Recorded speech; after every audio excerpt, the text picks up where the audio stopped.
tokiose mugėse kaip sekuliarizacija sutrauks vis dėlto žmonių ir ne visi pažįstami dar. Šiaip tai paprastai broliai, seserys, draugai, tėvai, vyrai ir žiūrėk auditorija pilna, tuo labiau kai 8 autoriai rašė knygą. Bet matau ir daugiau žmonių, tai yra labai malonu ir ačiū, kad atėjote. O dabar apie pačią knygą. Kas dar nėra nieko apie ją girdėjęs, tai mes norim ją, tiesą sakant, ne pristatyti, bet prisistatyti, kadangi prieš jūs sėdi tokia auditorija, tokia žmonių grupė, kur ne vienas nėra pašalinis, visi tą knygą rašėme. Taigi, aš esu Rita Šerpytytė, šitos knygos sudarytoja, ir šalia manęs, vardinu iš eilės, yra Danutė Bacevičiūtė, Aušrelė Pažėraitė, Tomas Odeika, Kristupas Sabolius, Vaiva Daraškevičiūtė ir Mintautas Gutauskas. Dar mūsų tarpe nėra Mašauskaitės Sigitos, kuri šiuo metu taip pat pristatinėja kitą knygą, kitoje salėje. Kodėl mes šiek tiek daug žmonių rašėm tokią, tiesą sakant, ne visai ploną knygą, kaip matote, jeigu jūs spėjote pamatyti. Mano atmintis, taip sakant, išmeta porą tokių faktų. Pirmoji turbūt knyga, kur aš apskritai perskaičiau apie sekuliarizaciją, tai buvo Antano Maceinos Didieji dabarties klausimai. Vienas iš tų klausimų ir buvo pasaulio sekuliarizacija šalia evangelijų numitinimo ir evoliucijos religijos. Jau prisimenu tada, kažkaip pagalvojau, kad man kažkaip nelabai patinka ta visa hierarchinė struktūra tos knygos Maceinos, nes pasirodė, kad sekuliarizacija persmelkė visus kitus vadinamuosius didžiuosius dabarties klausimus.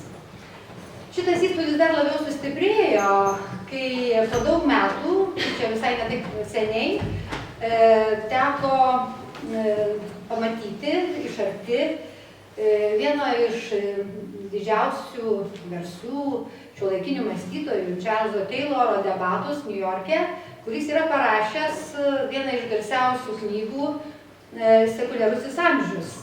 Tai žinoma, jeigu jūs pamatytume šitą knygą čia visi dabar, tai jos storis priblokštų, tai yra beveik 1000 puslapių knyga. Ir atrodo, kad po šitos knygos apskritai su sekuliarizacija nebėra ką veikti, nes kągi dar berašyti, kai jau šitiek viskas išrašyta. Bet būtent tai ir inspiruoja visai kitokias mintis. Čarlzas Tayloras savo knygoje yra išsakęs tokią mintį, kad įdomus dalykas, kad sekuliarizacija, visai kitų jos apibūdinimų, signalizuoja apie tai, kad religinis tikėjimas ne tai, kad yra išstumiamas iš apyvartos, ne tai, kad Dievas traukiasi iš pasaulio, bet kad religinis tikėjimas darosi tik vienu iš tikėjimų šalia daugelio. Ir šitai vietoj aš prisimenu mūsų gerbiamą profesorių Šliogerį, kuris mėgdavo vartoti tokią frazę šventoji televizija. Tai yra toks simptomas, kuris, taip sakant, signalizuoja tą pasirinkimą, būtent pasirinkimą, galima pasirinkti tikėjimą, religinį arba ne. Tai yra sekuliarizacijos tam tikras sindromas. Taigi, tokių minčių vedini mes ir susitelkėme ties tą problematiką, tačiau iš tikrųjų ta knyga gimė kaip mūsų projekto, kuris vadinosi Religija ir kultūra, šiuolaikinio pasaulio iššūkiai tapatumui, viena iš pagrindinių knygų. Kita knyga bus pristatoma šiandien 8 valandą, tai yra Kristupo Saboliaus knyga Įsivaizduojamybė, taip pat liečianti kultūros pasaulio reiškinius, būtent įsivaizduojamybės tapatumo problematiką. Taigi, šita knyga, kurią rašėme, kaip sakau, 8 autoriai, neatrodė iš karto, kad jinai bus būtent skirta sekuliarizacijai. Sekuliarizacija buvo matoma pirmiausia kaip vienas iššūkis iš daugelio kitų, šalia nihilizmo, šalia globalizacijos ir taip toliau. Tačiau per tuos 3 metų susiformavo ta komanda, kurią šiandien jūs matote čia. įvairūs požiūriai, įvairūs indėliai į šitą problematiką ir įsikristalizavo būtent tokia ašis, kad mes ne ką kitą, o būtent sekuliarizacijos fenomeną pamatėme kaip jungiančią grandį ir vykdėme, taip sakant, tokį projektą, kurio patvirtinome būtent tą man anksčiau dar tokią kirbėjusią mintį, jog sekuliarizacija yra religijos ir kultūros santykio požiūrį ne šiaip savo iššūkis. Tai yra tas iššūkis, kuris telkia visus kitus šiuolaikinio pasaulio iššūkius, darančius tam tikrą įtaką religijos ir kultūros santykiui ir taip pat signalizuojančiam apie tam tikras transformacijas. Dabar aš norėčiau pakalbinti kiekvieną iš savo kolegų ir jie turės jums viešai prisipažinti, kodėl vis dėlto tokiu, o ne kitokiu būdu jie, taip sakant, įsirašė į šitą mūsų bendrą projektą. Aš norėčiau savo ir Tomo Sodeikos prisistatymus palikti pabaigai, nes kai mes pradėsime kalbėti, gali nebeužtekti kitiem laiko. Todėl pirmiausia, klausiu galbūt kitų kolegų, bet sykiu šiek tiek praskleisdama ir tos koncepcijos užkulisius, apie kurią čia dabar ir kalbame. Kai man šovė į galvą sutelkti žmonės būtent nagrinėti tuos šiuolaikinio pasaulio iššūkius ir būtent sekuliarizaciją, tai pirmas dalykas, kuris man norėjus oponuoti Charlesui Taylorui, jo sekuliarizacijos sampratai, kad būtent ne sekuliarizacija, kuri vyksta ir kuri matoma viešojoje erdvėje, bet ta, kuri praktiškai paliečia ontologinės ištakas, ontologinius pamatus yra svarbiausia. Tai šitoj vietoj, žinoma, atsirado man oponentė Danutė Bacevičiūtė, kuri mūsų knygoje pristatė kaip tik socialinius aspektus sekuliarizacijos. Dėl to aš kreipiuosi į Danutę ir noriu paklausti, kaip jinai mato savo vietą šitoj knygoje ir kodėl būtent tau kilo noras prieštarauti ir antrinti Charlesui Taylorui ir prieštarauti man būtent su ta socialinė religijos prasme, kuri, man atrodo, pakankamai apriboja sekuliarizacijos fenomeno aiškinimą.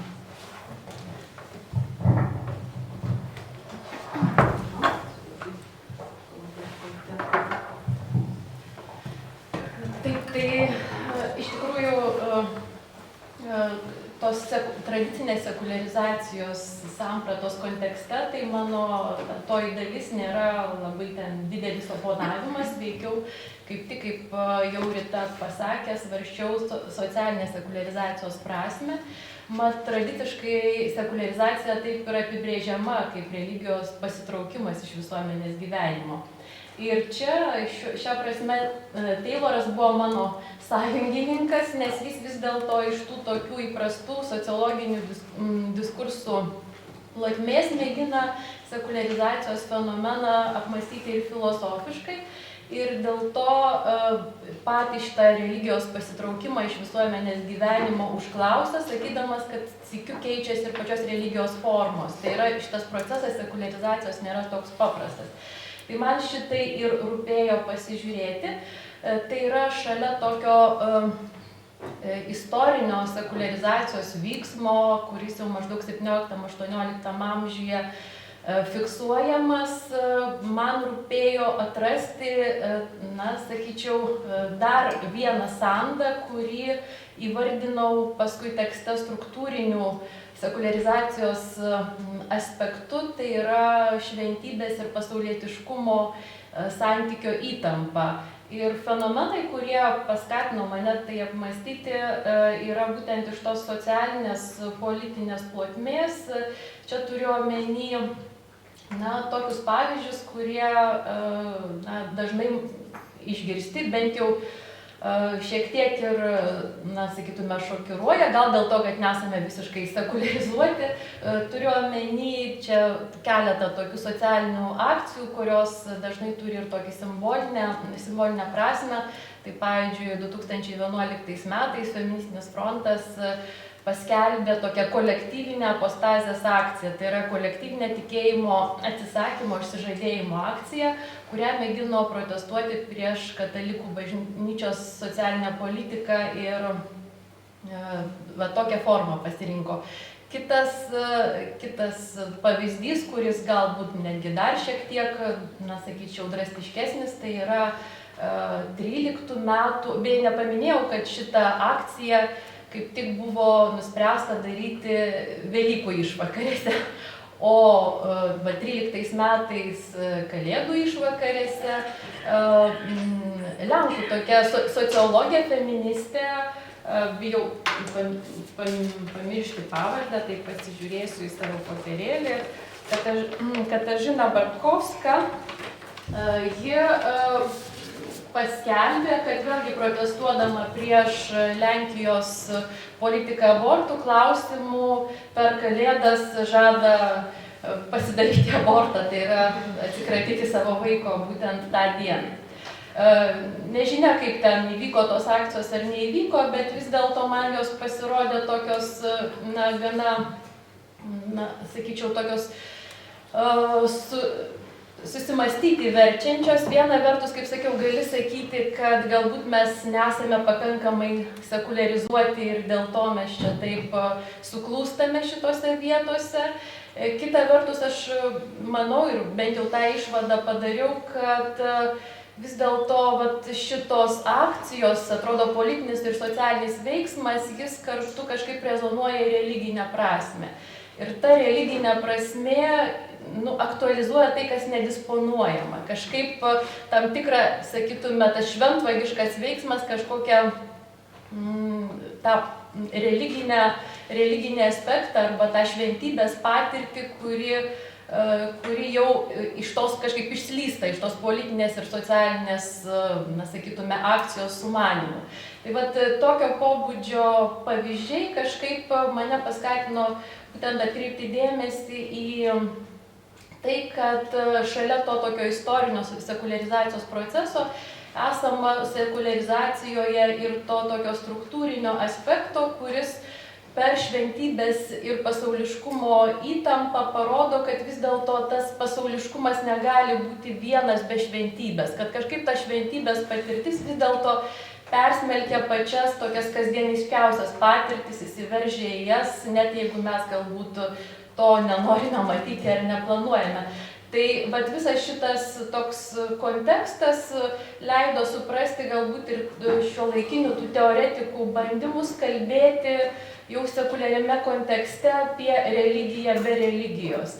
Tai yra kalbėti vis dėlto apie tai, kad esama tam tikro religinio matmens arba religinės struktūros ir tose patirtise, kurios yra visiškai, sakytume, pasaulietiškos. Ir čia tik tai norėjau priminti, gal kurie ten jau, kurie žinot, galbūt jau irgi atgaminsite Žako Derida pasvarstymus apie tai, kad vis dėlto nesama gryno moralumo, kad religiškumas paneigia gryno moralumo galimybę, anot Derida netgi etinėme pasirinkimo akte aš turiu atlikti arba atlieku aukojimo veiksmą. Tai yra pasirinkdamas vieną, aš neišvengiamai aukoju kitą. Ir šita kažkokia religinio, sakytume, religinio santykio struktūra, arba šitoje vietoje konkrečiai aukojimo veiksmas, jis visiškai atrodo tokį etinį santykį, kuris pretenduoja būti, sakyčiau, skaidrus ir suprantamas, užteršia. Ir šitas užterštumas, manau, jis nėra išvalomas ir dėl to tas aspektas mane regis padėjo kur kas labiau atskleisti sekuliarizacijos fenomeną kaip tokį kompleksinį. Ačiū, Danutei. Aš dar noriu pasakyti, kad dėkinga jai ne tik už tą diskusiją, kurią čia dabar jinai toliau plėtoja, gilindama tą socialinę prasmę, bet ir už tai, kad šita knyga įgavo tokį pavidalą, kokia jinai yra. nes Danutė nėra vien tik to teksto autorė, ji yra, galima sakyti, mano ne dešinioji, o abi rankos, kurios padėjo sutvarkyti tiesiog tą knygą, tai aš tiesiog ypatingai jai dėkoju už tai, kaip mes ir visi. Kitas žmogus, kita kolegė, kurią norėčiau kreiptis, tai yra Aušra Pažėraitė. Jinai yra, ko gero, vienintelė religijotyrininkė, tikra mūsų tarpe mes visi daugiau mažiau filosofai. Ir jei klausimas iš mano pusės būtų toks, tu rašei apie istoriškumo sąmonę ir būtent ta istoriškumo sąmonė tampa tavo tyrinėjimuose tam tikrų signalų apie sekuliarizaciją. Ar galėtum šitą mintį kaip nors būtent pagrįsti, eksplikuoti plačiau ir tiesiog paaiškinti, kodėl būtent ta istoriškumo sąmonė tau čia labiausiai atrodo tokia sekuliarizacija išreiškiantis dalykas, nes mums pristatinėjai įvairiausiuose tekstuose ir konferencijose daug medžiagos tokios, kuri nebuvo vien tik susijusi su istoriškumu, visokių sektų ir, paratikėjimų pavyzdžius nuolatos analizuodavai. Kaip tai yra susiję su sekuliarizacijos fenomenu ir kodėl istoriškumo sąmonė?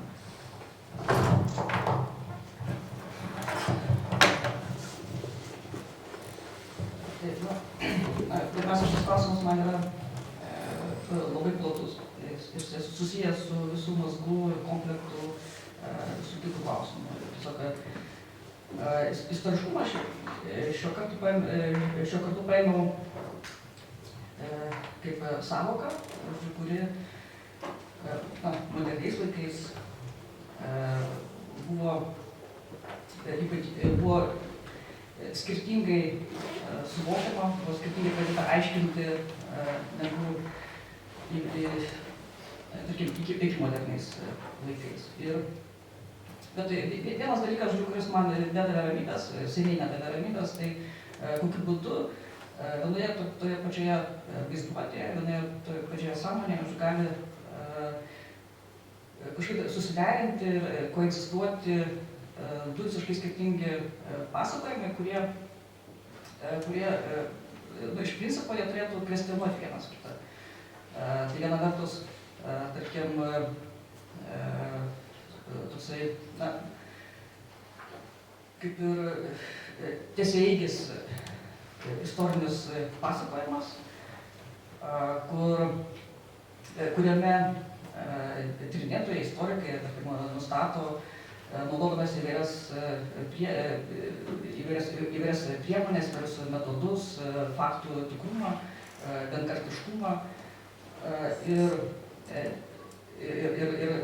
analizuoja tos procesus, tarkime, ir kita vertus pasakojimas, kuris taip užbūrė ir taip pagauna, žodžiu, kad vaizduotė, žodžiu, kad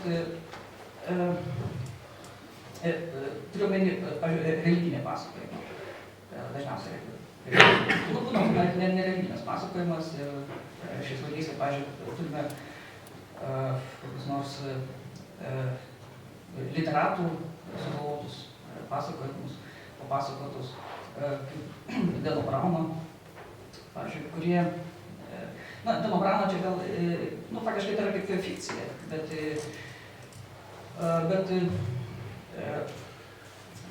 kalbant apie bendrai istoriškumą, kaip jisai prasideda tas ir fikcinis istoriškumas. Čia kitas matas, kita linija, kuri nueina irgi mano tekste, tai yra prie biblinio pasakojimo. Bet grįžtant prie tų persidengiančių naratyvų, vienas naratyvas gali būti tas, kaip sakiau, tiesiaeigis, kuriame faktai yra kaip ir vienkartiniai ir lyg tai yra nustatyti. Ir kita vertus, kitas pasakojimas, kurio chronologija yra labai aiškiai, yra tokia skaralinė chronologija. Ir kokiu būdu būna, kad viename tame pačiame sąmonės lauke, vaizduotėje būna, kad dera sueina abu šitie pasakojimai. Ir tas spiralinė chronologija ir kita vertus tiesinė chronologija. Va,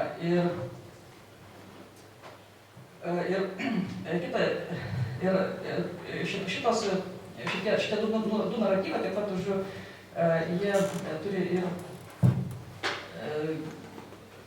dažnai ir kitus horizontus. Tai yra mokslinė horizontą, tai yra tas tiesiaeigis pasakojimas, jisai sietinas moderniais laikais su racionaliu mąstymu, su bandymu atrasti racionalų pasaulio paaiškinimą ir tokiu būdu suteikti jam tą prasmę ir tiesą. Ir kita vertus, kalbant apie religinę tokį mąstymą, taip pat yra pretenzija į tiesą, bet šitas naratyvas, ano naratyvo dažnai būna kvestionuojamas, arba tas naratyvas turėtų iš principo kvestionuoti tą naratyvą. Ir kaip tai ir aš savo šitame tekste bandžiau analizuoti šitą naratyvų persidengimo problematiką ir kaip įvairiose šiuolaikinėse religiniuose diskursuose, mąstymuose, kaip ir ne tik religiniuose, kaip yra transformuojama pati istorija. Ir čia vienas iš pavyzdžių, kurį aš pateikiu, tai rusų matematikų Fomenko, pavyzdžiui, ir jo kolegos, irgi bandyti tyrinėti šitie naratyvai, atradus, kad daugelis tų naratyvų jie ir tai kartojasi. Ir tokiu būdu, kad tai eina kalba, apie vieną tą patį naratyvą įvairiais atvejais. Ir jų bandymas, išspręsti šitą problemą, buvo toksai, kad jie iš viso sutrumpino istoriją iki 1000 metų. Nuostabsiai kaip pamatęs.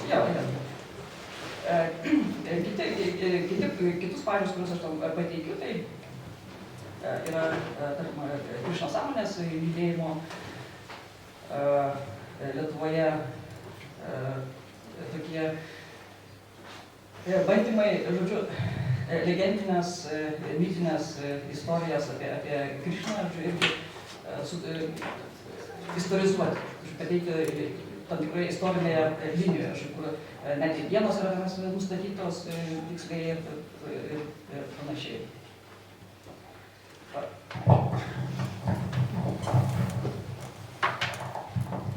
Ačiū už realiai. Aš manau, kad visko išpasakoti yra neįmanoma, tai yra tam tikra knygos reklama, prašome skaityti toliau, kas knygoje parašyta apie istoriškumą ir visas, taip sakant, atmainas visokių judėjimų, kurie įtraukia. O dabar mano žvilgsnis krypsta į kitą kolegą.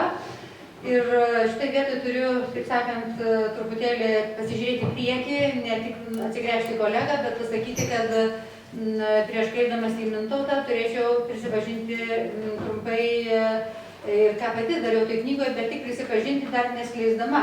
Kadangi aš pati matau sekuliarizacijos problemą būtent tokiu aspektu ir tokiu rakursu. Man religija visada buvo tarp sekuliarizacijos ir nihilizmo.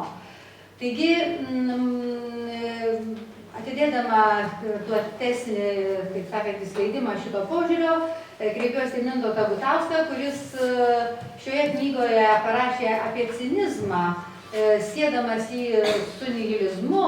Ir tiesą sakant, tai yra vienas toks paraleliškiausių autorių šitoje knygoje mano pačios požiūrį, dėl to ir klausiu, kodėl cinizmas tau atrodo besisieja su sekuliarizacijos problema. Ir jeigu sekuliarizacija šiaip ar taip mes įsivaizduojam, kad ir paviršutiniškai žvelgdami, o giliau pasižiūrėjus gal irgi taip yra, kaip tokį šiuolaikinį fenomeną, tai cinizmas negi jis toks šiuolaikinis reiškinys, kad galima įtraukti tokią postsekuliarią netgi monografiją, kaip kokia mūsų yra. Ačiū. Na, turbūt šioje knygoje mano tekstas iš tikrųjų yra toks labiausiai paraleliškas, ne visai tiesiogiai pradedantis nuo sekuliarizacijos. Ir ryšiai su sekuliarizacija, cinizmo ryšiai su sekuliarizacija yra labai tokie ne viena prasmei, sakyčiau, ir netgi negalėčiau sakyti, kad jie yra labai tiesioginiai. Nes ir šiame tekste aš labiausiai jau galima taip išsireikšti, kovoju su daugybė savaime suprantamybių. Tai yra daug kas tapę savaime suprantama, galima pasižiūrėti, kad cinizmas, tai kaip ir pats savaime toks sekuliarus dalykas, lyg ir iš sekuliarizacijos plaukia, galima labai lengvai viską suplakti į vieną ir sakyti, štai cinizmas su nihilizmu galima suplakti į vieną ir tada, būnant tokioj bendrojo kultūros kritikos plotmėje, sakyti, štai čia yra tos mūsų kultūros blogybės ir pradėti netgi su jomis kovoti. Tai čia šiame tekste mano dėmesio centre, nors tas tiesiogiai ir nesimato, bent jau tie, kurie pradėjo skaityti nuo pat pradžių, tikrai to nepamatys.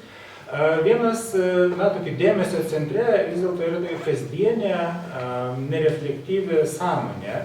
Ir vienas motyvų jau iki šitos knygos buvo toks labai paprastas, labai banalus dalykas, kuris turbūt net ir nestebintų.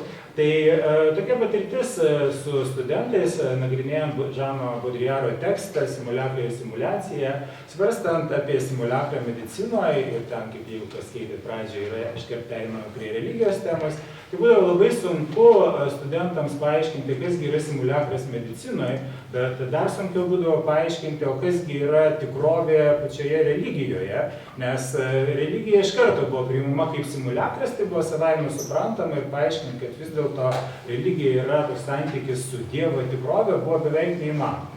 Na ir labiausiai mane kas nustebino, ne tai, kad tai tos banalus dalykas, sakyčiau, netgi šiek tiek ironizuojant, galima sakyti, tai yra natūralu šiandieną taip žiūrėti, yra tas natūralu gal čia kabutėse, daug įvairiausių prasmių galima būtų matyti, bet įdomu tai, kad toj kasdienį reflektuotoj sąmoniai ir kas galbūt šiandien yra nauja, tai ne naivus santykis su tikrove, bet naivus santykis su tikrovės demaskavimu. Kad religija jau pasirodo nebe kažkokia forma, kaip kažkokia tikrovė, štai yra tikintieji, jie yra tam tikram, tikroviškam santykyje. Ne, iš karto yra santykis su tuo, kad jinai jau yra kažkaip demaskuota, o kas yra demaskuota jau nebesuprantama ir nežinoma. Todėl demaskavimas jisai pasirodo gerokai platesnis dalykas, kaip toks santykis su tikrove, kur jau net nelabai žinoma, kas yra demaskuota, bet pats demaskavimas yra priimamas kaip esminis dalykas.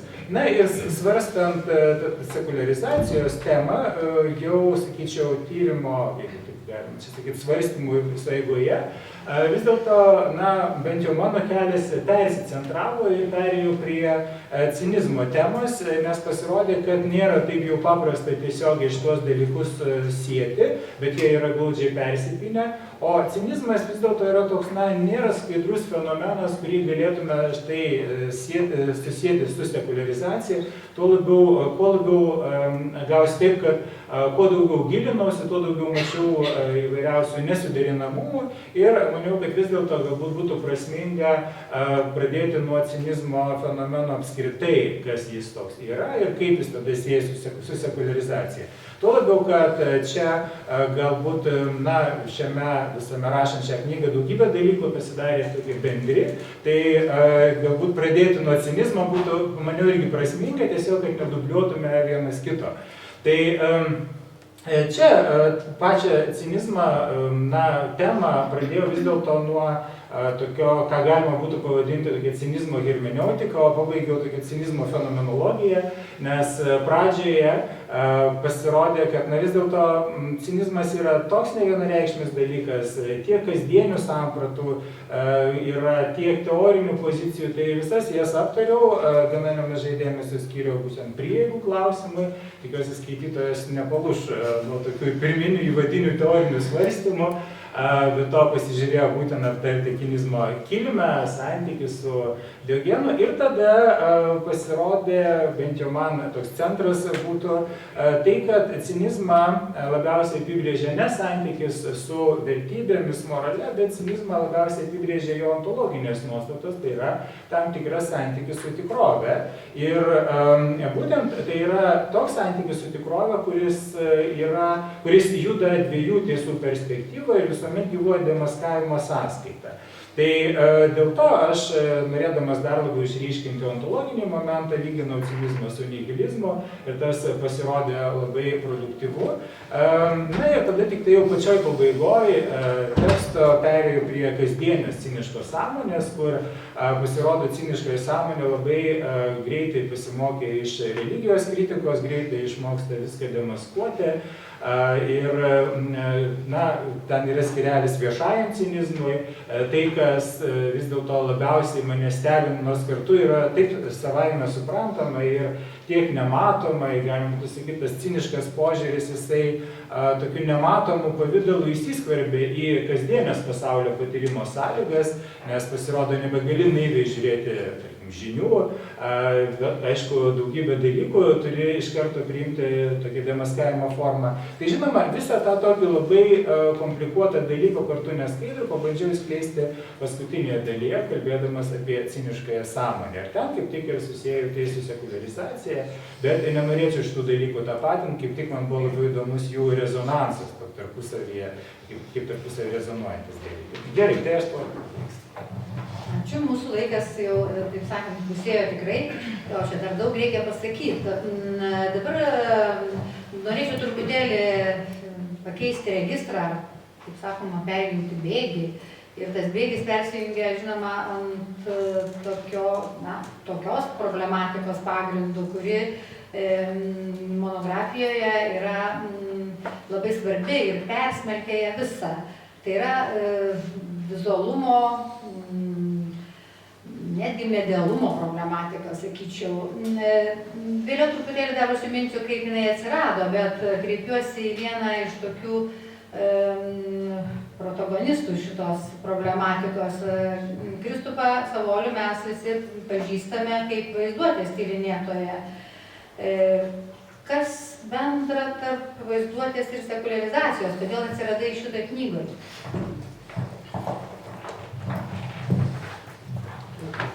Aš ir pats savęs klausiu, bet ko gero turiu šiek tiek tokį atsakymą, nes man paranki buvo knygos sudarytojos pastaba, pradžioj paminėta šito susitikimo apie Taylorą ir Šliogerį. Turiu menį tą televizijos šventumą ir pokytį, kuris įvyko gerokai anksčiau negu televizija atsirado, bet vis dėlto labai aiškiai išryškėjo medijų įsigalėjimo epochoje.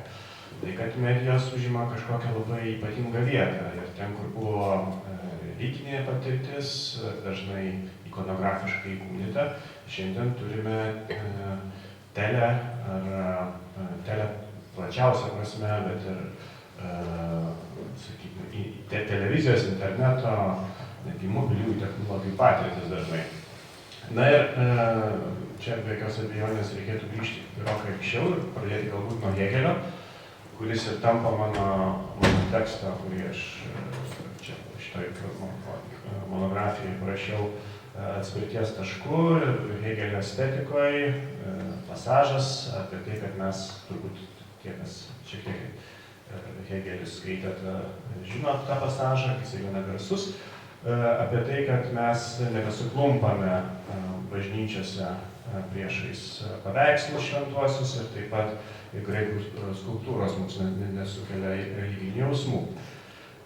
Na ir tada Hegelis ima kalbėti apie medialumą, apie tiesioginybę, apie tai, kas yra religija, kas yra religijos ir meno santykis ir tas tiesioginės patirties galimybė jam atrodo pats svarbiausias čia dalykas. Dar vienas svarbus momentas, aš čia stengiuosi suprasdamas, kad netrukus reikės kalbėti apie panašius dalykus kitam susitikimą, tai Tai kalbėsiu labai trumpai ir atiduosiu to mikrofoną. Dar vienas svarbus dalykas man tampa šiuolaikinė jau perspektyva, kurioje medijų meno kontekste mes matome įdomiai išryškėjusią mirties problematiką. Čia sakyčiau, 2 atramos taškai. Mirties problematika, kuria geriausia, mano galva, išreiškia toks klasikinio postmodernizmo pavyzdys. Klasikinis postmodernizmas, be jokios abejonės, oksimoronas yra, bet jau ir net ir toks dalykas yra, tai Damieno Hirsto instaliacija ar skulptūra, kaip ją reikėtų pavadinti, fizinė mirties negalimybė kieno nors gyvojo prote. Taip vadinasi, ilgas pavadinimas, galiu supainioti, bet žodžiu, apie mirties negalimybę kalba tas kūrinys ir tai yra ryklys, negyvas ryklys, panardintas į formalinę akvariumą. Na ir štai 2 dalykai. Medialumas, meno medialumas, apie kurį prabyla Hėgelis, ir medijų epochoje atsirandanti mirties negalimybė arba mirties net paieška. 2 dalykai, kurie mano galva susisieja per vaizduotės tematiką. Mat, mirties tema be jokios abejonės visada išveda į religiškumo plotmę, bet štai postmodernizme ta mirties tema tarsi iš vis devalvuojama ir paverčiama kažkuo kitu, tam tikrą negalimybę, kodėl tebūna tai intriga. Ir tas medialumo išplėtimas, arba kaip koks Jamesonas sako, estetizacijos procesas, kai menas miršta tarsi po Hėgelio, mirtis miršta, bet kartu ir visą tai ištirpsta, visą tai persismelkia. Na ir šioje vietoje yra įmanomi įvairūs sugrįžimai. Kokie? Nepasakosiu. Tai perduodu žodį. Ačiū už perduotą žodį ir mikrofoną ypatingai. Ir norėčiau tuo pačiu klausimu kreiptis į Vaivą, kuri buvo jauniausia tyrėja. Aš ne amžių turiu galvoje, nežinau nei vieno metų. Tiesiog jinai buvo doktorantė tuo metu, kai mes rašėme šitą knygą, ir jinai prisidėjo taip pat tam tikrą savo tyrimo eigą, pritapdama prie mūsų projekto. Vaiva, prisipažink, ką tau reiškia sekuliarizacija? Sekuliarizuotam žmogui, ką reiškia sekuliarizacija šitoj knygai? Taigi, visų pirma, norėčiau pasakyti, kad jaučiuosi labai pagerbta dėl to, kad mano tekstas atsidūrė šioje monografijoje greta nepalyginti labiau nusipelniusių kolegų tekstų. Tam nėra laiko čia.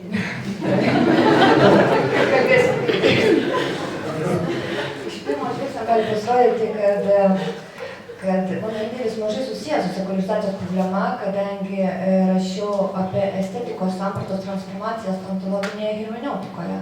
Kita vertus, manau, kad sekuliarizacija yra toksai procesas, kuris susijęs ne vien tik su transformacijomis religijoje, bet ir su transformacijomis kultūroje, galų gale su transformacijomis tikėjimo, pačiame tikėjime, jeigu mes suprasime tą tikėjimą kaip įsijautimą.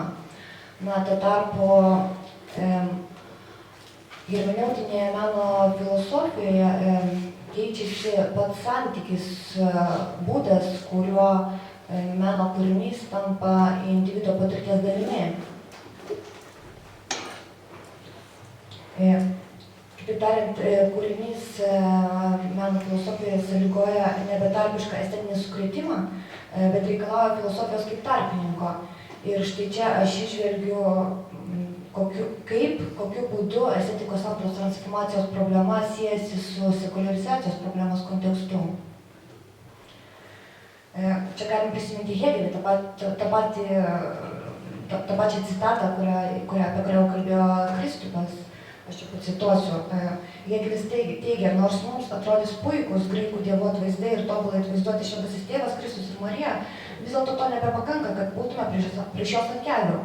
Na ir manau, kad sekant hermeneutikos principais, šį Hėgelio teiginį būtų galima perfrazuoti, kad jei kažkada meno kūrinys mus galėjo sukrėsti, paveikti betarpiškai, tai sekuliarizacijos epochoje menas mus veikia visų pirma, todėl, kad jame iškyla mąstymo reikalaujanti tapatybės problema.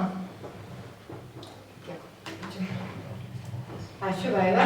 Na va, dabar kiek laiko liko, tai jau mes su Tomu galėsime, jeigu nebaigsim, tai nieko tokio, tai knygoje viskas yra parašyta. Tai kadangi šiaip ar taip esu moteris, tai aš pirmiausiai papasakosiu. Tau jau kas liko.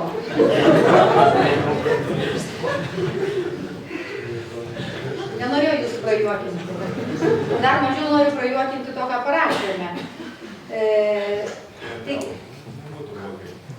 Tai manau, kad tai vyks.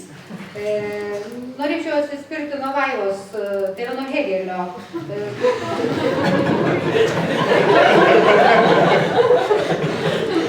Kiek nedaug tai reikia, kad visi imtų juokas. Paminėjai Hegelį 3 kartus ir jau visi imtų juokas. Čia bus dialektika, 3 kartas. Taigi,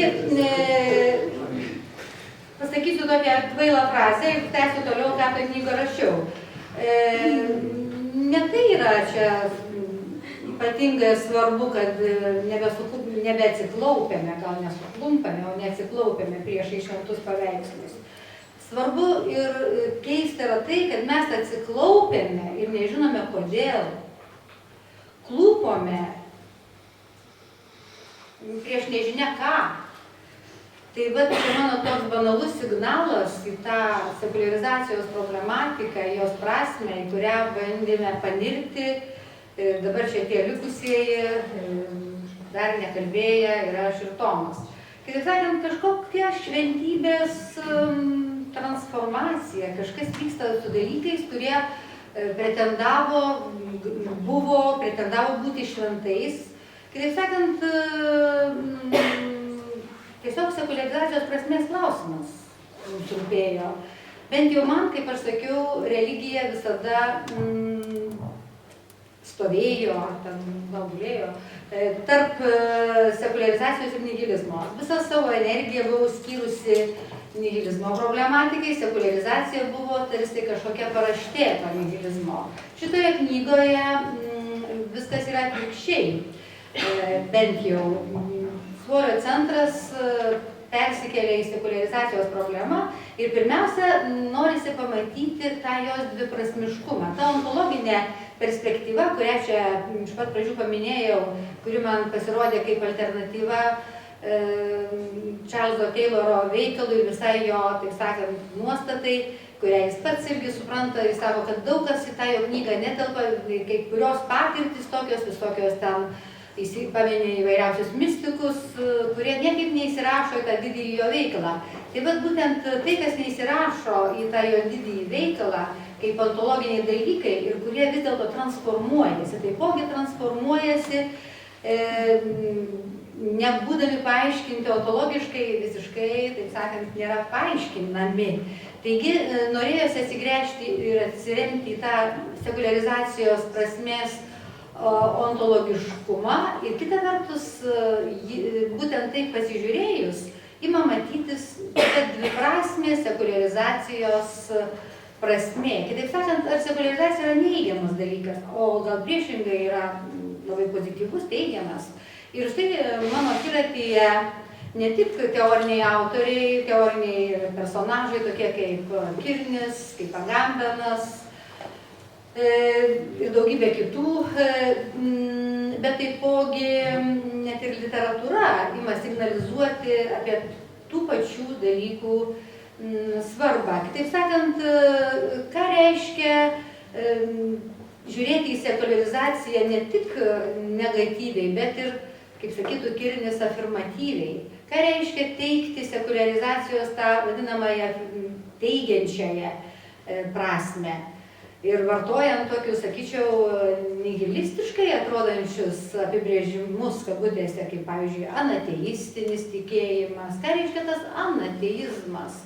Tai nėra ateizmas, tai yra tam tikra afirmatyvi, teigianti sekuliarizacijos prasmė. Kur jinai pasirodo?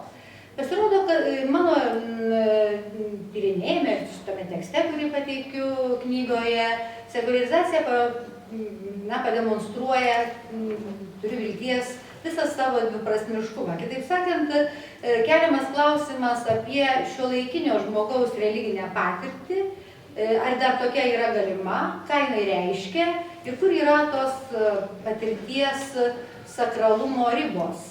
Ar ta vadinamoji sekuliariai sakrali patirtis iš principo nėra oksimoronas, ar tai nėra prieštaravimas apibrėžime, ar jinai apskritai kur nors realiai sutinkama. Ir pasirodo, kad dialogas tokiais autoriais kaip Kirnis ir Agambenas ypatingai gali būti, sakyčiau, visiškai įkvepiantis. Nesakau, kad produktyvus, apie produktyvumą turbūt tektų ne autoriam kalbėti, o skaitytojam.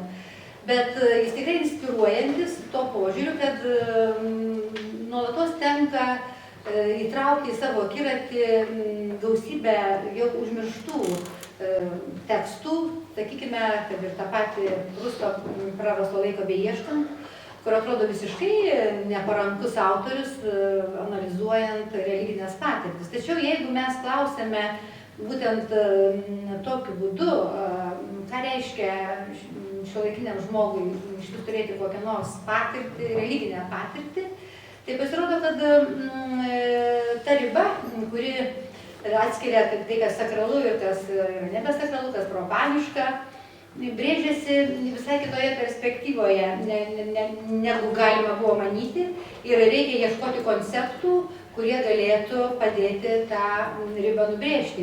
Tie konceptai man pasirodė filosofinė prasme labai produktyvus būtent laiko ir kūno konceptai. Ir konkrečiau tariant, netgi įkūnyto laiko samprata, kuri ateina, tiesą sakant, iš Prusto per įvairiausius Kristevos pastebėjimus ir kuris labai rezonuoja to paties Kirnio ir netgi Agambeno svarstymams, nes būtent įkūnytas laikas ir tampa ta tokia teorinė paradigma, sakyčiau, kuri leidžia atskleisti šiuolaikinio žmogaus religinės patirties, vadinamosios sekuliariai sakralios patirties ambivalentiškumą.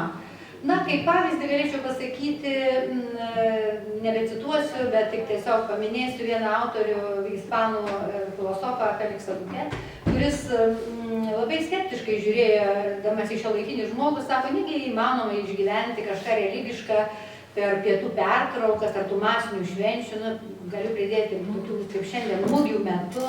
Ar galima iš vis manyti, kad tų didžiųjų tokių suėjimų, pasivaikščiojimų po parkus masinių metu gali ištikti tas religinė patirtis šiuolaikinį žmogų. Tai yra labai ironiškai pasakyta jo kontekstuose. Po to, ką parašiau šitoje knygoje, diskutuodama, analizuodama Kirnį ir Agambeną, galėčiau pasakyti, kodėlgi ne. Žinoma, kad taip. Niekas negali išoriškai tarti, kad šiuolaikinis žmogus netgi per pietų pertrauką, netgi šitos mugės metu negali būti, Prusto žodžiais tariant, užlipantis ant to grindinio nelygumo. Taigi, tuo man brangiu žodžiu Prusto baigiu savo trumpą pristatymą, perduodama žodį Tomui Sodeikai, kuris yra irgi vienas iš pagrindinių šitos knygos autorių, kuris bandė pradėti labai iš pamatų, nuo šventybės, taip sakant, genetiškai panalizuoti šventybę ir kas iš to išėjo. Išėjo, kad šventybė netenka auros ir baigiais religiniu kinu kabutės. Ką tai reiškia? Aš turiu prisipažinti, kad mano rašyta šitos monografijos dalis man paties pradinio sumanymo neatitinka.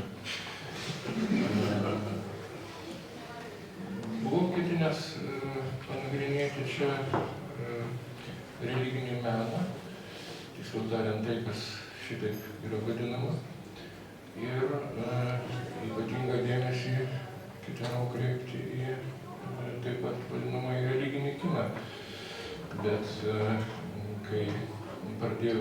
daryti. Supratau, kad čia reikia kur kas iš toliau pradėti artėti prie šitos temos. Na ir laikas mane pražudė, išėjo taip, kad ta dalis, kuri turėjo būti čia kaip svarbiausia ir pagrindinė, buvo parašyta greitomis, greita kalbė ir dabar, kai prisimenu, kas šitoje knygoje yra, šitoje dalyje mano paties parašyta, tai jaučiuosi ganėtinai keblioje situacijoje atsidūręs, truputį gėda. Bet klausydamas kolegų, kurios, čia pasakyti, Kurieji. Na taip, anksčiau kalbėjo už mane, galvojau, kaip aš čia įsikomponuoju į tą bendrą kompaniją.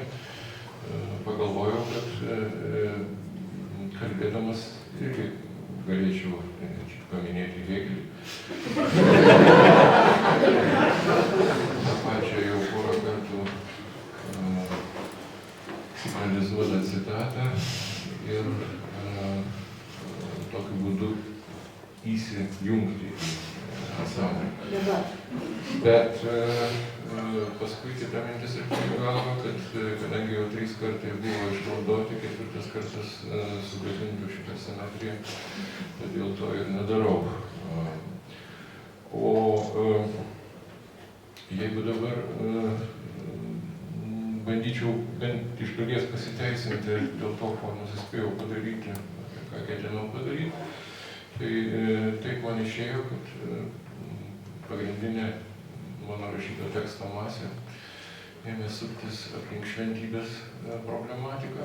Na, tai nėra visiškai į šoną nukreipimas anaiptol, tiesiog ta masyvi tema įgijo pernelyg stiprią gravitaciją ir galiausiai viskas į tai įtraukta buvo. O pradinis mano sumanymas, tiesą sakant, buvo pasufleruotas Hanso Beltingo lektūros. Man pasirodė labai įdomus jo siūlomas požiūris apie, kaip jisai pats sako, meną iki meno. Šitaip jisai vadina tai, ką mes įpratę vadinti menu, bet kas priklauso iki renesansiniai epochai. Ir jo idėja, mano galvoje, labai neblogai susisieja su Valterio Benjamino siūloma meno kūrinio techninio reprodukuojamumo koncepcija, nors jie galbūt nėra tiesiogiai susiję tos intelektualinės genetikos požiūriu, bet manau, kad tos sąsajos esame pakankamai gilios. Kita vertus, tai yra sąsaja, kuri galiausiai išveda mus būtent į sekuliarizacijos problematiką. Na ir į klausimą apie tikėjimo vietą šiuolaikiniame pasaulyje. Galbūt vietoj žodžio vietą turėčiau sakyti galimybę, nors tai nėra tas pats, kai kalbame apie tokius dalykus, apie kuriuos dabar kalbu, man pačiam tai yra klausimas. Kad ir kaip ten būtų, man buvo įdomu pasižiūrėti apie kitokias alternatyvias religinio turinio raiškos formas, alternatyvias verbaliniam diskursui, prie kurio mes esame pripratę ir kuris, mano akimis žiūrint, čia atlieka tokią ganėtinai klasingą rolę ar vaidmenį. Būtent labai nesunku pasidavus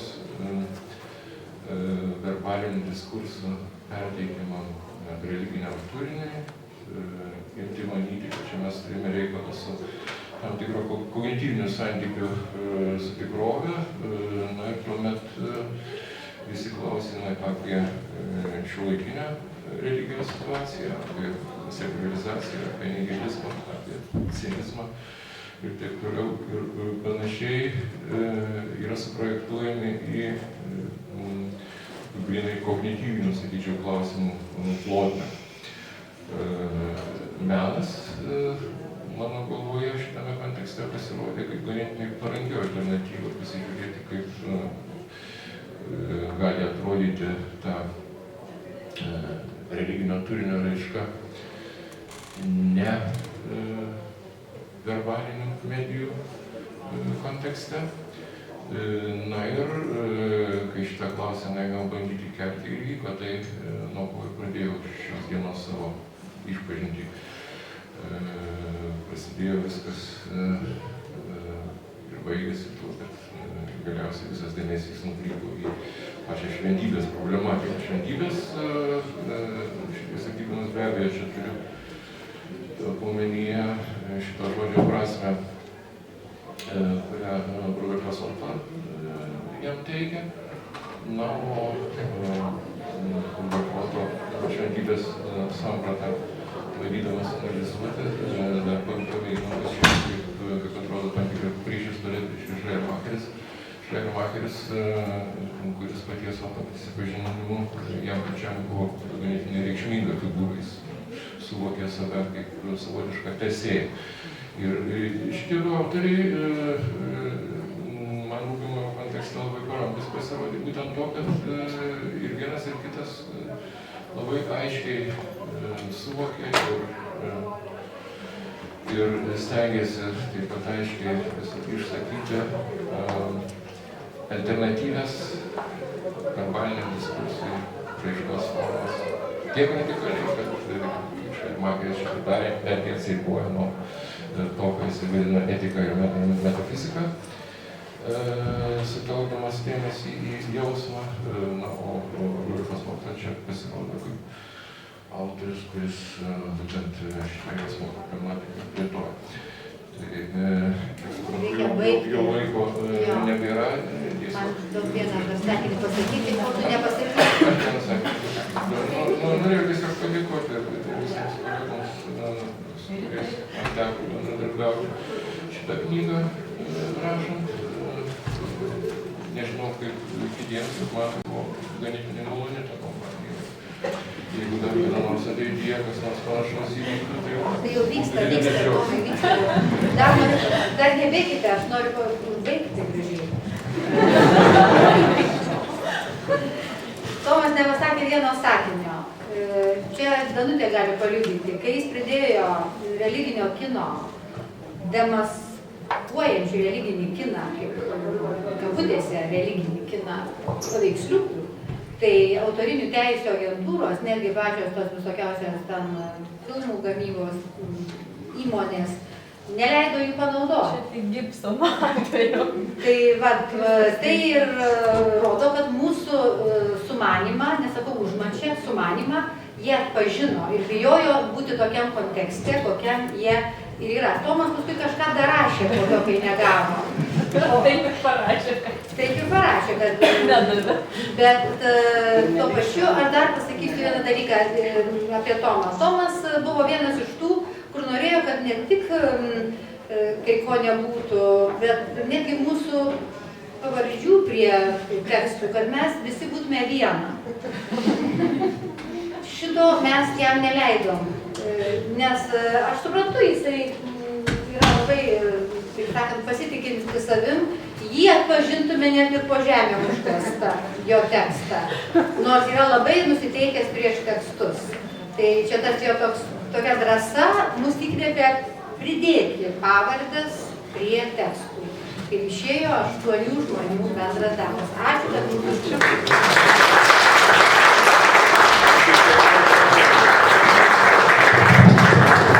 Neišėjau viešai padėkoti, tai dar kartą asmeniškai tada dėkui, nes labai viskas. Tai čia jau ryto aš prašykiau, negi aš čia iš visų noriu autografą. Tai jo, gerai, gal man bus meta dabar, žinai, aš jau būčiau rytai dar pasakius, jinai dar viešai pasakyti, bet tai bus meta tai buvo. Gerai. Mes...